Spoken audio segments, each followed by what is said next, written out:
मंगलाचरण आप सभी की स्क्रीन पर आ रहा है। आप और हम सभी मिलकर के हाथ जोड़ करके मंगलाचरण करते हैं। सभी हाथ जोड़ लेवे। लक्ष्मी निवास निलयम विलीन विलयम निधाय हृदि वीरम आत्मानुशासन महम वक्षे मोक्षाय भाव्यानाम। जो लक्ष्मी के निलय रूप उन अविनाशी प्रभु को उर्धार ग्रंथ रचूं आत्मानुशासन भव्य जनों को है स्वीकार भव्य जनों को है स्वीकार। यह आत्मानुशासन नामक ग्रंथराज है। इसकी रचना आज से लगभग 1300 वर्ष पूर्व आचार्य गुणभद्र देव ने संस्कृत भाषा में की। इसमें 270 श्लोक हैं और उनमें से 152 हम पढ़ चुके हैं। आज हम 153 नंबर का 153 नंबर का श्लोक पढ़ेंगे और इस 153वें श्लोक को प्रारंभ करने से पूर्व 152वां श्लोक जो कल हमने पढ़ा था, यदि आप लोगों में से कोई उस श्लोक को सुनाना चाहते हो, उसका भाव बताना चाहते हो, तो हम पहले आप लोगों से सुनेंगे। और सबसे पहले सुनते हैं हम वाणी जैन कानपुर से। वाणी जैन कानपुर, आप सुनाएं।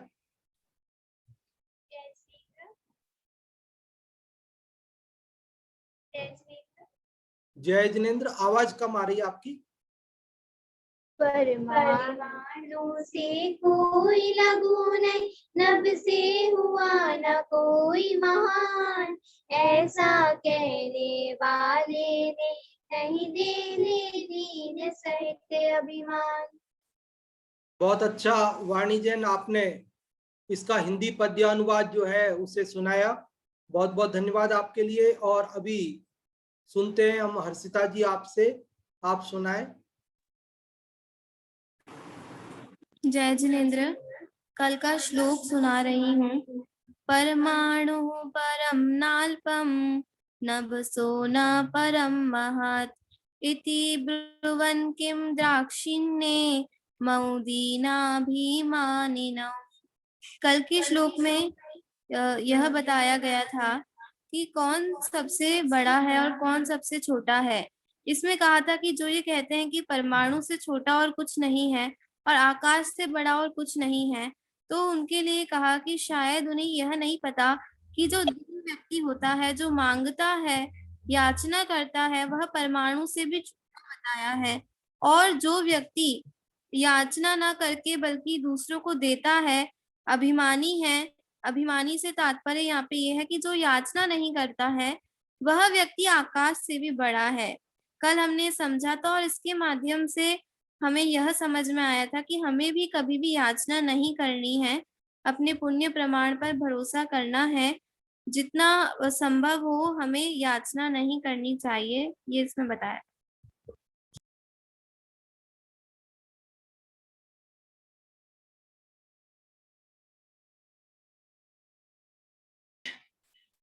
बहुत बहुत धन्यवाद हर्षिता जी, आपने संस्कृत का श्लोक सुनाया, साथ ही उसका अर्थ भी बताया। और प्रसम भैया, आपका भी रेज हैंड है, तो हम आपको भी सुनेंगे और आपको अनम्यूट करते हैं। आप भी बताएं प्रसम भैया।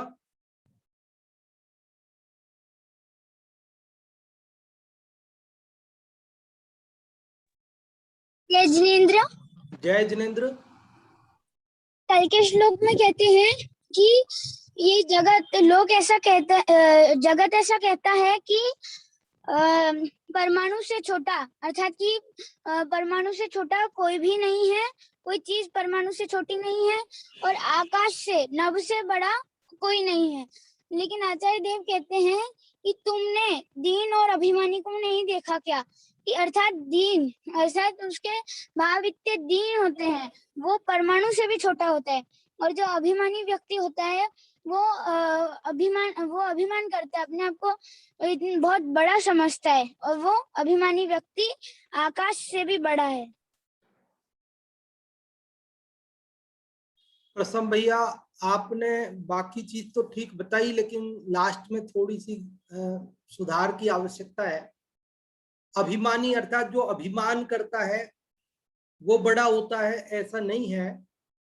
देखो यहाँ अभिमानी, अभिमान करने वाले को, मान कसाय वाले को नहीं कहा गया है। फिर किसको कहा गया है? तो कहते जिसके मान कसाय नहीं है बल्कि लोभ कसाय भी नहीं है और वह किसी के आगे याचना नहीं करता है, उसको अभिमानी कहा है। अभिमानी यहाँ मान कसाय वाले को नहीं बल्कि मान कसाय से रहित है, लोभ कसाय से रहित है, जो सर्व कसाय जिसकी मंद हो गई है उसे कहा है। हाँ जी, बहुत अच्छा, आप सभी को बहुत बहुत धन्यवाद। और अब अपन चलते आगे और अगले श्लोक को पढ़ते हैं। 153 नंबर का श्लोक देखिए, ये भी एक छोटा सा प्यारा सा श्लोक है और इसके अंदर अपने को क्या बात बताने वाले हैं, पढ़ते हैं। अनुष्टुप छंद है, वही कल के जैसा छोटा सा छंद है और हम सब इसको आसानी से पढ़ेंगे और सभी लोग आसानी से इसका अर्थ भी समझ जाएंगे और जो लोग कभी नहीं बताए हैं वे लोग भी आज अर्थ बताना चाहेंगे तो आसानी से बता सकेंगे। देखिए मैं पढ़ता हूं। याचितुर गौरवम दातुर मन्ये संक्रांत मन्यथा तदवस्थौ कथम स्याता मेतौ गुरु लघु तदा। याचक का गौरव दाता में चला गया निश्चित मानो, याचक लघु और दाता गुरु अन्यथा हुए कैसे जानो। क्या कहते हैं इस श्लोक में आचार्य गुणभद्र देव? तो कहते हैं याचितुहु गौरवम, कि याचक का गौरव, याचितुहु मतलब याचक का, याचना करने वाले का गौरव, उसका बड़प्पन, दातुहु दाता में, दातार में, दान देने वाले में, मन्ये मानता हूं, मानो, संक्रांतम संक्रमित हो गया, परिवर्तित हो गया, चला गया। क्या अर्थ हुआ? कि याचक का गौरव मैं ऐसा मानता हूं कि दाता में संक्रामित हो गया, दाता में चला गया। अन्यथा यदि न गया हो तो अन्यथा तदवस्थौ उस अवस्था में, एतौ ये दोनों, कथम किस प्रकार, तदा तब, गुरु लघु बड़े और छोटे, स्याताम हो गए। क्या अगर न गया हो तो उस अवस्था में ये दोनों छोटे और बड़े तब कैसे हो गए? देखो, दाता देने वाला और याचक मांगने वाला, लेने वाला नहीं, ध्यान रहे, याचक लेने वाला नहीं, याचक मतलब मांगने वाला। लेने वाले में और मांगने वाले में बहुत अंतर है, ये बात हमने आपको कल बताई भी थी, ठीक है। लेने वाले और मांगने वाले में बहुत अंतर है। ले लेना वो जुदी बात है, लेकिन मांगना वो बुरी बात है। कोई ले लेवे उससे वह हीन नहीं होता, दीन नहीं होता, लेकिन कोई मांगे उससे वो दीन होता है, हीन होता है। वो श्लोक भी हमने आपको पहले एक बार सुनाया था, दोहा, कि गुरु तो ऐसा चाहिए शिष्य कछु न ले, और शिष्य तो ऐसा चाहिए गुरु को सब कुछ दे। तो गुरु कैसा होना चाहिए कि वो शिष्य से कुछ भी ना लेवे, और शिष्य कैसा होना चाहिए कि वह गुरु को सब कुछ दे दे। बात सुनने में तो बड़ी अच्छी लगती है कि गुरु ऐसा हो कि शिष्य से कुछ नहीं ले, और शिष्य ऐसा हो कि गुरु से कुछ नहीं ले, शिष्य ऐसा हो कि गुरु को सब कुछ दे दे। लेकिन मैं आपसे पूछता हूं कि आपको ये जो बात अच्छी लग रही है, क्या ये प्रैक्टिकल संभव भी है कि गुरु तो कुछ नहीं लेगा और शिष्य सब कुछ देगा? तो ये प्रैक्टिकल कैसे संभव है? गुरु कुछ नहीं लेगा तो शिष्य देगा कैसे, और शिष्य सब कुछ देगा तो गुरु लेगा कैसे नहीं? और अगर वो नहीं लेगा तो फिर उसकी देने की क्रिया कैसे संपन्न होगी, तो प्रैक्टिकल कैसे संभव होगा। तो कहते हैं कि गुरु शिष्य से कुछ नहीं ले का मतलब यह है कुछ नहीं मांगे, और शिष्य गुरु को सब कुछ दे, अर्थात देने की भावना रखे, कि फिर माल का क्या होगा कि माल का जो होना होगा हो जाएगा, जिसके पास रहना होगा रह जाएगा, गुरु के पास रहना होगा तो गुरु के पास रह जाएगा, और शिष्य के पास रहना होगा तो शिष्य के पास रह जाएगा, कोई फर्क नहीं पड़ता। आकाश के पदार्थ आकाश में ही है, कोई पदार्थ किसी का ना है, ना हुआ है, ना होगा। हमको ऐसा लगता है कि ये मेरा था, मैंने उसको दे दिया, उसका हो गया। अरे भैया, ना तो पहले तेरा था ना बाद में उसका हुआ है। पदार्थ तो पदार्थ का है, तू भिन्न है। तूने उसे अपना मान लिया था और अब उसने अपना मान लिया, लेकिन मानने से वो पदार्थ कभी किसी का हुआ नहीं है। वह पदार्थ अपने आप में जुदा है, स्वतंत्र है, अणु अणु स्वतंत्र है, परमाणु परमाणु स्वतंत्र है। इसलिए यहाँ हमें ये बात समझनी है कि लेना अर्थ नहीं है याचक का, याचक का अर्थ मांगना है। तो मांगने वाले का गौरव दाता में चला जाता है। अगर ऐसा ना हो तो याचक छोटा और दाता बड़ा कैसे हो जाएगा। याचक जो है परमाणु से भी छोटा, और दाता नई याचना करने वाला वह आकाश से भी बड़ा कैसे हो जाएगा। कल जो श्लोक में बात आई थी कि परमाणु से छोटा कौन और आकाश से बड़ा कौन, तो वहां भी बताया था कि दीन अर्थात याचक मांगने वाला वो परमाणु से छोटा है, और अभिमानी अर्थात नहीं मांगने वाला अर्थात जो निर्मानी निर्लोभी ऐसा जो दातार है वह आकाश से भी बड़ा है, नहीं मांगने वाला आकाश से भी बड़ा है। तो इस श्लोक का अर्थ आप समझ गए होंगे। अभी इसकी चर्चा तो अभी अपन करेंगे, इसके भाव की चर्चा करेंगे। एक बार सामान्य अर्थ आपको समझ में आ जाए, इसलिए मैं आपसे पूछता हूं, एक बार फिर से बोलता हूं, याचक का गौरव मैं ऐसा मानता हूं, आचार्य गुणभद्र देव कह रहे हैं, मैं ऐसा मानता हूं कि दातार में चला जाता है, अन्यथा वे छोटे और बड़े कैसे हो जाएंगे। याचक छोटा और दातार बड़ा कैसे हो गया।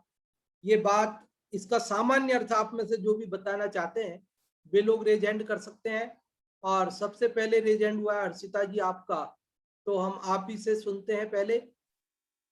हाँ जी। जय जिनेन्द्र। इसका अर्थ इस प्रकार है,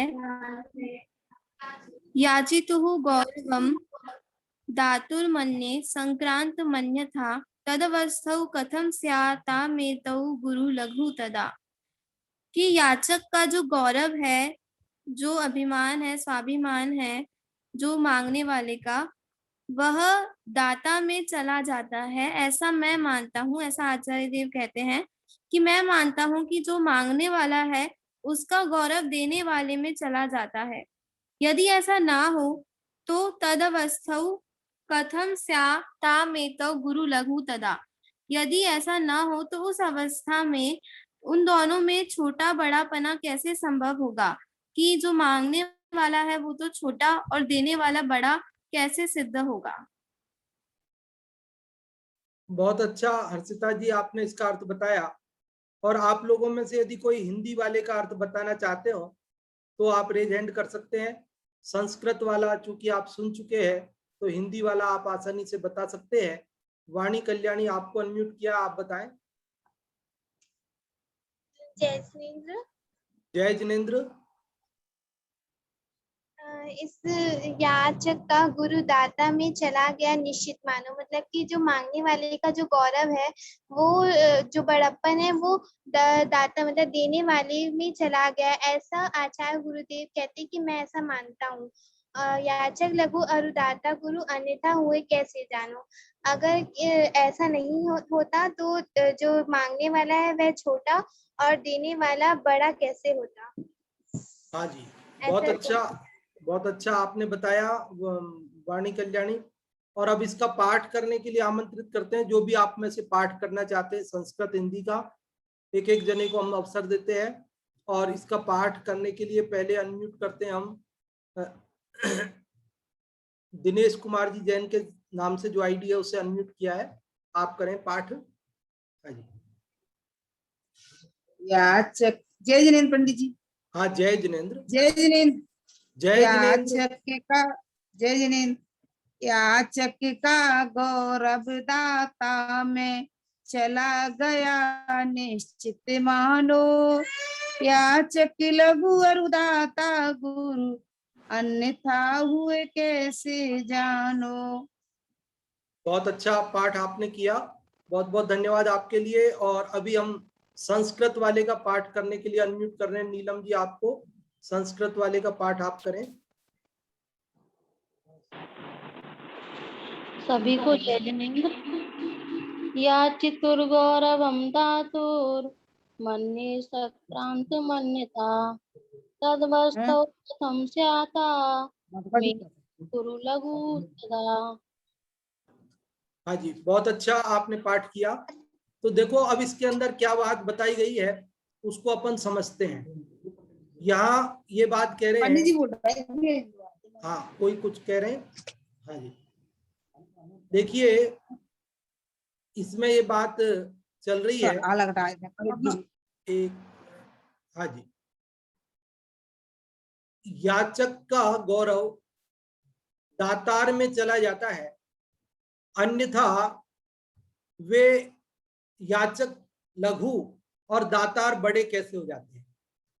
मतलब कहने का यह है कि जब किसी ने याचना नहीं की और किसी ने दिया नहीं, तब तक तो दोनों बराबर थे। देखो मैं यदि किसी से कुछ याचना नहीं करूं और आप किसी को कुछ देओ नहीं, तब तक तो आप और हम सब बराबर। लेकिन एक दिन मैंने याचना कर ली और आपने दे दिया, तो मैंने याचना की तो मैं लघु हो गया और आपने दे दिया तो आप बड़े हो गए, गुरु हो गए। तो यहाँ आचार्य गुणभद्र देव कह रहे हैं कि देखो जब एक दिन पहले दोनों बराबर थे, कोई छोटा बड़ा नहीं था। अरे एक दिन पहले क्या, मांगने से एक समय पहले दोनों बराबर थे, कोई छोटा बड़ा नहीं था। फिर ये मांगते ही ऐसा क्या चक्कर हुआ कि वो मांगने वाला छोटा हो गया और देने वाला बड़ा हो गया। अरे थोड़ी देर पहले तक जो बराबर थे उनमें से एक जल्दी झट से छोटा हो गया और झट से बड़ा हो गया दूसरा, तो उसका क्या कारण है। तो आचार्य गुणभद्र देव उत्प्रेक्षा अलंकार का प्रयोग करते हुए बात करते हैं। उत्प्रेक्षा अलंकार होता है जिसमें कवि ऐसी कल्पना करता है कि मानो ऐसा हुआ होगा। तो आचार्य गुणभद्र देव भी यहाँ ऐसा कहते हैं कि मानो ऐसा हुआ होगा कि जैसे ही याचक ने याचना की, वैसे ही याचक का जो बड़प्पन था, उसका सम्मान था, मान था, वो सब किस में चला गया, दातार के अंदर चला गया। तो दातार का जितना था सम्मान वो तो था ही, और उसका और उसके जाकर प्लस हो गया, तो प्लस हो गया तो वो बड़ा हो गया, और इसके से माइनस हो गया तो ये छोटा हो गया। मान लीजिए दोनों के पास 100 रुपए है और मैं आपको अपने, मेरे 100 रुपए चले जाएं आपके पास, तो आपके पास तो 200 हो जाएंगे ना, और मेरे पास कुछ नहीं बचेगा। तो ऐसे ही मान लो सम्मान दोनों के पास 1-1 किलो था, किलो विलो में नहीं होता है, लेकिन 1-1 किलो सम्मान था मानो दोनों के पास, और मैंने मांगा तो मेरा 1 किलो सम्मान आपके पास चला गया, तो आपके पास तो कितना हो गया, 2 किलो, और मेरे पास कुछ नहीं बचा। तभी तो आप बड़े हो गए और मैं छोटा हो गया। ऐसा कवि उत्प्रेक्षा अलंकार में यहां बात करते हैं। और यह बात कह करके इससे प्रेरणा क्या देना चाहते हैं, इसका सार क्या है, हमको शिक्षा क्या देना चाहते हैं, कि इससे शिक्षा ये देना चाहते हैं कि देखो भैया याचना नहीं करो, मांगो नहीं। आचार्य गुणभद्र देव यहाँ तो मुनिराज को स्पेशली समझाते हुए कह रहे हैं क्योंकि वहां याचना परिसर होता है 22 परिसर में, और वे यदि याचना करने लग जाएं, अयाचक वृत्ति के धारी हैं हमारे जैन मुनि, और वे भी यदि याचना करने लग जाएं तो फिर वह लघु हो जाते हैं। ये बात वहां कहना चाहते हैं, उन्हें याचना नहीं करने की प्रेरणा देना चाहते हैं। लेकिन मुनिराज के माध्यम से हम श्रावक गण भी ये शिक्षा ग्रहण करें कि हम भी दीन होकर हर किसी के सामने हाथ नहीं फैलाएं। भाग्य से ज्यादा और समय से पहले कभी किसी को कुछ मिलता नहीं है, और भाग्य और समय पर जो मिलना है वो मिलकर रहता है, उसे कोई छीन सकता नहीं है। इसलिए हमें निर्द्वंद भाव से अपने को किसी के सामने गिड़गिड़ाने, दीन होने, हाथ फैलाने की जरूरत नहीं है। ये बात हमको अच्छी तरह समझना चाहिए। तो यहाँ पर अभी जो हम ये 153वां श्लोक पढ़ रहे हैं, इसमें याचक का गौरव दातार में चला जाता है। तो अब ये गौरव क्या है? गौरव, तो गौरव में 3 अक्षर हैं, एक गौ, एक र और एक व। तो गौ का अर्थ होता है वाणी, गौ का अर्थ होता है वाणी, और र का अर्थ होता है बुद्धि, और व का अर्थ होता है ऐश्वर्य। फिर से बोलता हूं, गौ मतलब वाणी, र मतलब बुद्धि, और व मतलब ऐश्वर्य। तो ये उस जो मांगता है ना, उसकी वाणी चली जाती है, मुंह बंद हो जाता है, अब बोल नहीं सकता है वो 4 आदमी के बीच में, झट चुप कर देंगे उसे। अरे ज्यादा बोलता है क्या? वहां तो मांग मांग के काम चलाता है, और यहाँ आकर हमारे सामने बोलता है, तो उसकी वाणी मानो चली गई। दातार देने वाला तो खूब बोलेगा बढ़ चढ़ के, लेकिन लेने वाले बोल नहीं सकता है, उसकी वाणी चली जाती है। समझ में आई? और र, बुद्धि भी चली जाती है, बुद्धि भ्रष्ट हो गई, क्योंकि लोभ के कारण से बुद्धि भ्रष्ट हो गई है। मांग रहा है ना, गिड़गिड़ा रहा है, इसका मतलब लोभ सवार है दिमाग पर। और वह जो ऐश्वर्य है, देखो पैसा हो या नहीं हो, सामान हो या नहीं हो, लेकिन एक स्वाभिमान होना, एक अपना अपने जो है उसमें संतुष्ट रहना, संतोष, ये बड़ा धन होता है। और वो धन चला गया मांगने वाले का, खत्म हो गया सब ऐश्वर्य, उसका नष्ट हो गया। इसलिए यहाँ कहा कि उसका गौरव चला जाता है। और यहाँ पर हमने ये बात विशेष रूप से स्पष्ट पहले भी कर दी है, कल भी कही थी, 2-3 दिन से ये याचना वाला प्रकरण चल रहा है। तो हम ध्यान रहे, मांगने से दीन होता है, लेने से दीन नहीं होता। क्योंकि कोई ये कहे कि ऐसे तो मुनिराज भी आहार दान लेते हैं, तो मुनिराज भी क्या हीन हो गए, दीन हो गए, वे क्या छोटे हो गए? तो कहते नहीं, मुनिराज दीनहीन छोटे नहीं होते आहार दान लेने से। क्यों नहीं होते? क्योंकि पहली बात तो वे आहार की भी याचना नहीं करते, मांगते नहीं। कोई राजा आदि को बड़े सम्मान से भेंट देते हैं ना लोग, ऐसे मुनिराज को नवधा भक्ति पूर्वक कोई आहार दान देता है तब वे लेते हैं। और लेते समय भी वे जो है लोभासक्त होकर के ग्रहण नहीं करते हैं, उसमें ग्रद्धता नहीं है, उसको लेने में आसक्ति नहीं है, उसे भी वे बहुत ही निर्वांछक भाव से लेते हैं, दीन होकर के नहीं लेते हैं। जो दीन होकर के लेता है वही हीन होता है, वही लघु होता है, वही छोटा होता है।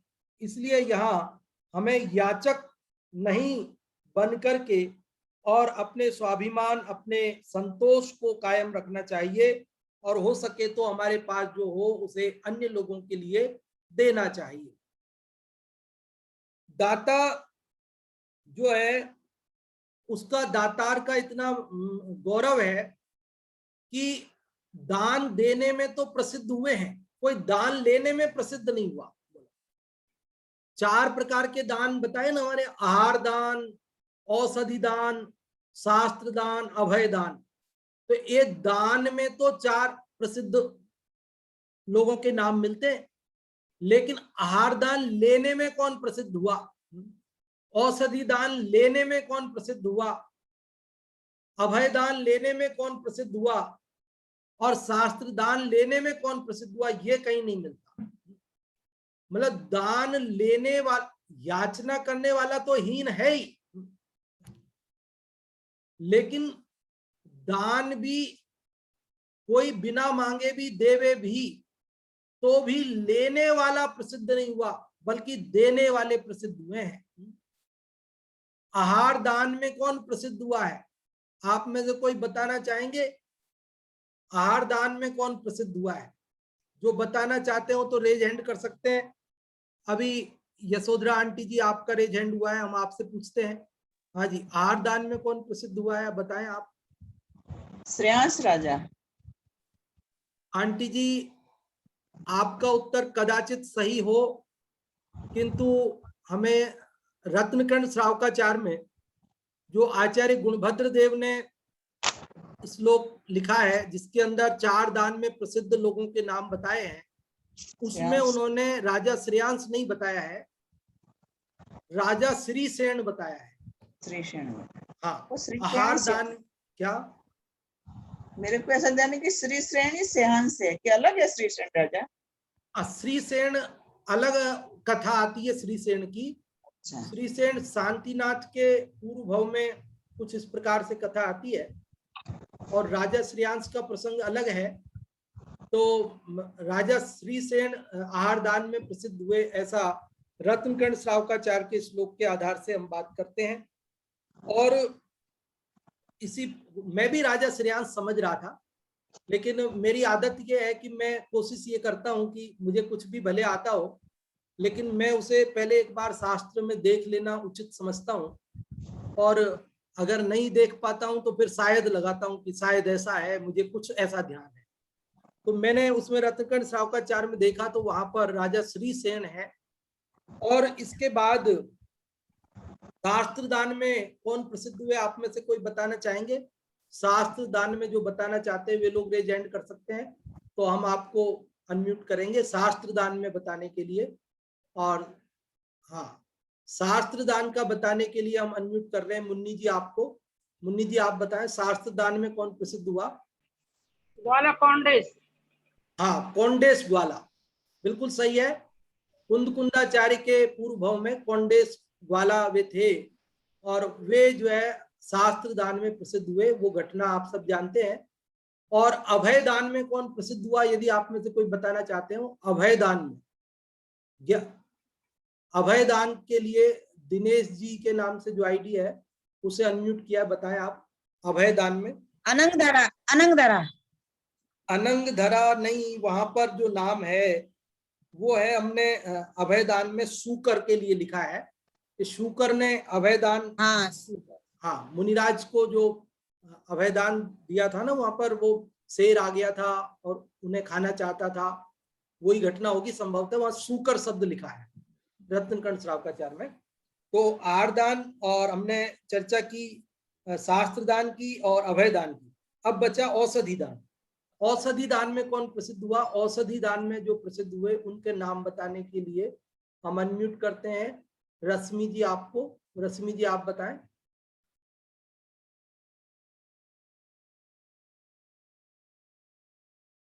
हाँ जी, रश्मि जी आपको अनम्यूट किया है, आप बताएं।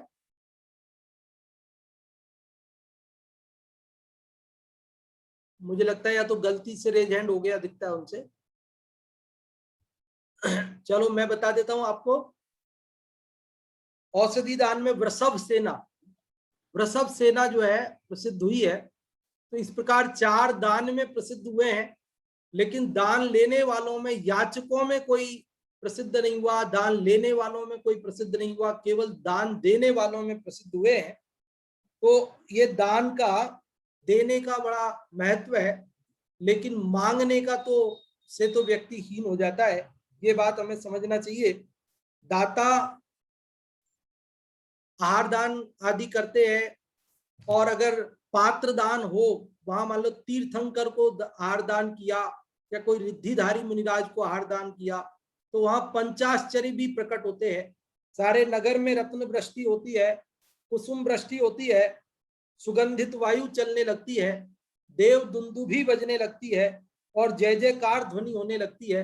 ये दान के अनेक गुण प्रभाव जगत में देखे जाते हैं।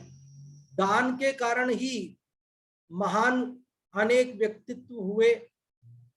भामा शाह को हम याद करते हैं, भामा शाह का गुणगान करते हैं, तो वो किस लिए? कि दान के कारण से। उसने जो है महाराणा प्रताप को देश की रक्षा के लिए अपना धन दान किया था, इसलिए उसको हम महान कहते हैं। तो चार दान जो उत्तम पात्र आदि को देते हैं उनका तो कहना ही क्या। सामान्य रूप से भी कोई किसी के लिए कुछ देता है तो वो महान कहलाता है, लेने वाला नहीं, किंतु मांगने वाला हीन हो जाता है। इसलिए मांगना तो बिल्कुल नहीं चाहिए। इसीलिए कबीर दास ने तो ये भी लिखा कि मांगन मरण समान है, मत कोई मांगो भीख, और मांगन ते मरना भला, यह सतगुरु की सीख। और कबीर दास से आगे बात करते हैं रहीम दास। कबीर दास की बात तो हमने आपको परसों भी बताई थी, लेकिन अब रहीम दास की और सुनो, वो और क्या बात करते हैं। रहीम दास जी कहते हैं, रहीमन वे नर मर गए जो नर मांगन जाए, उनते पहले वे मुए जिन मुख निकसत नाही। रहीम दास जी कह रहे हैं कि रहीमन वे नर मर गए, वे तो मर ही गए। कौन? कि जो मांगने जाते हैं, मांगता है वो तो बोले मांगने से पहले मर गया वो तो। और वो कह रहे कि मांगने वाले से पहले कौन मर गया? कह रहे जो देने वाला मांगने पर भी मना कर देता है। क्या समझ में आई? मांगने वाला तो मांगने के कारण मर गया, लेकिन मांगने वाले ने मांगा और फिर भी देने वाले ने नहीं दिया, मना कर दिया, तो कहते वो मना करने वाला मांगने वाले से भी हीन है। वो पहले मर गया, मतलब वो उससे भी हीन है। क्योंकि कोई व्यक्ति आपको योग्य देखकर आपसे कुछ मांगता है और आप वहां जरूरत होने पर भी मना कर देते हैं, हम मना कर देते हैं, तो कहते हैं कि हम और भी हीन हो जाते हैं, हीन समझे जाते हैं। इसलिए यदि हमारी देने की योग्यता है और कोई यदि हमसे अपेक्षा रखता है तो हमें चाहिए कि हम वहां पर अवश्य अपनी शक्ति अनुसार दें। अगर नहीं देते हैं तो भी हम वहां पर क्या हो जाते हैं? हीन हो जाते हैं, दीन के समान ही हो जाते हैं। तो इस श्लोक को जो 153वें को अभी अपन ने पढ़ा, इसमें सार रूप में इतनी बात बताई गई है कि याचना नहीं करनी चाहिए, दीनहीन नहीं होना चाहिए, किसी के सामने मांगना नहीं चाहिए। मांगने वाले के देव ऐसा बोलते से ही उसके मुंह से 5 देवता निकल कर चले जाते। देहीति वचनम श्रुत्वा देहस्था पंच देवता मुखा निर्गत्य गच्छन्ति श्री रिधि धृति कीर्तिम। जब हम ये बोलते हैं देही, देही मतलब देव, जब हम मांगते हैं कुछ भी किसी से तो मांगते ही मानो हमारे मुंह खुलता है ना, बोलते हैं मांगते हैं तो मुंह खोलना पड़ता है, और मुंह खोलते हैं तो मुंह में से मानो 5 देवता निकल करके चले जाते हैं। कौन से 5 देवता? तो कहते हैं श्री, री, धी, धृति और कीर्ति, ये 5 देवता निकल कर चले जाते हैं। श्री मतलब लक्ष्मी, री मतलब लज्जा, धी मतलब बुद्धि, धृति अर्थात धैर्य, और कीर्ति मतलब यश। जब हम किसी के आगे हाथ फैलाते हैं, मांगते हैं, तो हमारी लक्ष्मी, हमारी लज्जा, हमारी बुद्धि, हमारा धैर्य और हमारा यश सभी कुछ समाप्त हो जाता है। इसलिए बंधुओं, हमें हर किसी के सामने हाथ नहीं फैलाना चाहिए, गिड़गिड़ाना नहीं चाहिए। देने वाला तो बिना मांगे भी दे देता है और नहीं देने वाला मांगने पर भी नहीं देता है। तो हमें अपने पुण्य प्रमाण जो प्राप्त हुआ है उसमें संतोष धारण करना चाहिए। संतोष बड़ी पूंजी है। हम जानते हैं कि क्रमबद्ध में जो सुनिश्चित है। जाकर ही जाही समय में जैसे जो हो तब जा द्वार, सो बनी है टरी है कछुनाई कर लीनो निर्धार। तो अपने को पुण्य में जितना वैभव जो कुछ मिलना है मिलेगा, नहीं मिलना है नहीं मिलेगा। कभी पेट भरना है तो भरेगा, भूखे रहना है तो भूखे रहेंगे। जैसी भी जो भी स्थिति बननी है बनेगी, उसके लिए हमें दीन होकर के, हीन होकर के, गिड़गिड़ा करके किसी के आगे मांगने की जरूरत नहीं है। देखो कल भी इसी से संबंधित श्लोक चलेगा और उस श्लोक में उदाहरण से बात बताई जाएगी, बहुत सरलता से बात, इसी बात को और समझाया जाएगा। तब हम और विस्तार करेंगे, कुछ और बातें इससे संबंधित कल करेंगे। अभी हम आपको अवसर देते हैं पहले बताने के लिए कि अभी जो श्लोक आपने सुना ये 153वां, इसमें आपने क्या समझा, क्या सार है इसका। आपको जो भी बताना चाहते हैं आप लोगों में से वे लोग रेज हैंड कर सकते हैं। और सबसे पहले हम सुनते हैं यशोधरा आंटी जी आपसे, आप बताएं। जय जिनेंद्र। जय जिनेंद्र। इस श्लोक में कहा है कि याचक का जो गौरव है वो दाता में चला जाता है। तो बताते हैं कि यहाँ इस श्लोक में आश्चर्य से उत्प्रेक्षा अलंकार की बात करते हैं कि मुझे ऐसा भाषित होता है या मुझे ऐसा लगता है कि जब याचक याचना नहीं करी थी और दाता ने कुछ दिया नहीं था, तब तक तो कहते हैं कि दोनों समान थे। पर जब उसने याचना करी और देने वाले ने दिया, तब ऐसा लगता है कि वो तो बड़ा हो गया देने वाला और लेने वाला छोटा हो गया।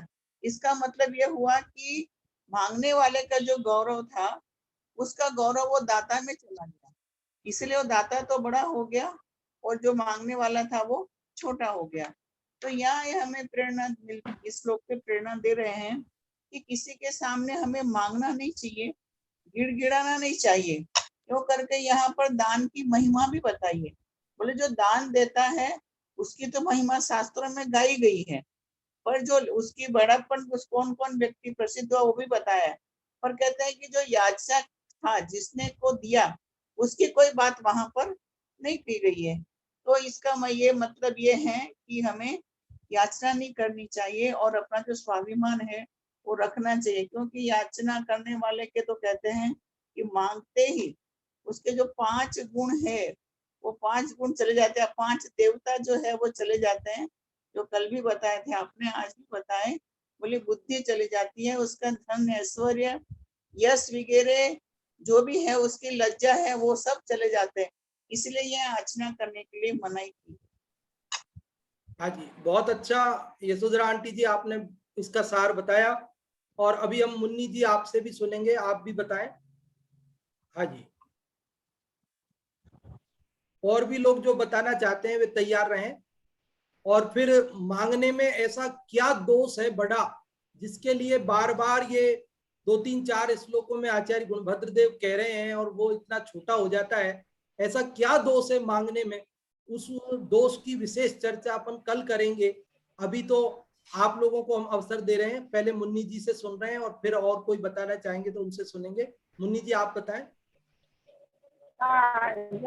इस श्लोक में ये बताया है कि दातार जो होता है वो स्वयं देता है, और याचक होता है यदि दातार यदि मांगने पर भी ना दे तो वो दातार नहीं कहलाता। और याचक जो होता है यदि बिना दातार तो बिगर मांगे देता है, और याचक यदि मांगने पर भी नहीं दे वो तो उससे छोटा हो जाता है। क्योंकि मांगने से तो भीख मांग कहते बिन मांगे मोती मिले, मांगे मिले न भीख। तो वो मांगने से तो छोटा हो ही जाता है। अभी यशोधरा आंटी जी ने बताया ना कि 5 चीजों उससे घट जाती है, बुद्धि घट जाती है, लज्जा घट जाती है, गौरव चले जाता है। पहले से ही उसमें दीनता आ जाती है कि मुझे चाहिए। इस टाइप से मतलब वो आपने 3 बातें बताई, गौरव से उसका वचन, रास से उसकी रिद्धि, और बा से क्या बताया आपने? वह से ऐश्वर्य। हाँ, ऐश्वर्य। मांगने से चीजें चली जाती है, क्योंकि जब तक उसमें अपने में हीनता नहीं आएगी तो मांगेगा कैसे? तो मांगने से तो उसकी पहले से ही याचना वृत्ति रहती है, तो सब चीजें हो जाती है। आपने इस तरह जी ने बहुत अच्छे बताया इसमें। मेरे बाजे बज रहे हैं, सुनाई नहीं, बोल नहीं पा रही, बाजे बज रहे हैं बगल में। हाँ समझ गया, कोई बात नहीं, कोई बाजे बात बज नहीं। रहे हैं बगल में। हाँ जी, बहुत अच्छा प्रयास किया आपने, बहुत बहुत धन्यवाद। और हर्षिता जी आपने भी रेज हैंड किया, हम आपसे भी सुनेंगे। हाँ आप भी बताएं। जय जिनेन्द्र, अभी जो हमने श्लोक पढ़ा उसमें यह बताया गया कि जो मांगने वाला है और जो देने वाला है, उन दोनों में जब हम देखते हैं तो हमें अंतर दिखता है कि मांगने वाला तो छोटा हो जाता है और देने वाला बड़ा हो जाता है। तो ऐसा आचार्य देव ने कहा कि मुझे ऐसा लगता है कि ऐसा इसलिए होता है क्योंकि जो मांगने वाला है उसका गौरव देने वाले में संक्रमित हो जाता है, चला जाता है। इसीलिए ऐसा होता है कि जो मांगने वाला है वो छोटा हो जाता है और देने वाला बड़ा हो जाता है। फिर हमने समझा कि गौरव में जैसे गौ मतलब होता है वाणी, र मतलब बुद्धि और व मतलब ऐश्वर्य। तो ये सब के सब उस याचक के दाता में चले जाते हैं और इसलिए याचक छोटा हो जाता है और दाता बड़ा हो जाता है। हमने ये भी समझा कि दान देने वाले प्रसिद्ध हुए हैं दान लेने वालों से अधिक प्रसिद्ध दान देने वाले, भले ही वे याचना ना भी करें, कोई देने पर ही उन्हें दे, ऐसे सहज रूप से दे, तो भी प्रसिद्धि जो प्राप्त होती है वो दान देने वाले को होती है। तो इससे भी हमें यह पता चलता है कि सहज लेने पर ही जब ऐसा है और हम मांगेंगे तो वो तो बिल्कुल ही गलत है। इसलिए याचना तो हमें बिल्कुल ही नहीं करनी चाहिए। मांगने पर हमारे श्री, री, धी, धृति और कीर्ति 5 देवता हमारे मुंह से निकल जाते हैं, हम दैन्य स्थिति हमारी हो जाती है। कुल मिला के यही हमें प्रेरणा दी है आचार्य देव ने कि कभी भी याचना मत करो, जितना प्राप्त है उसमें संतोष रखो, संतोष ही सबसे बड़ा धन है।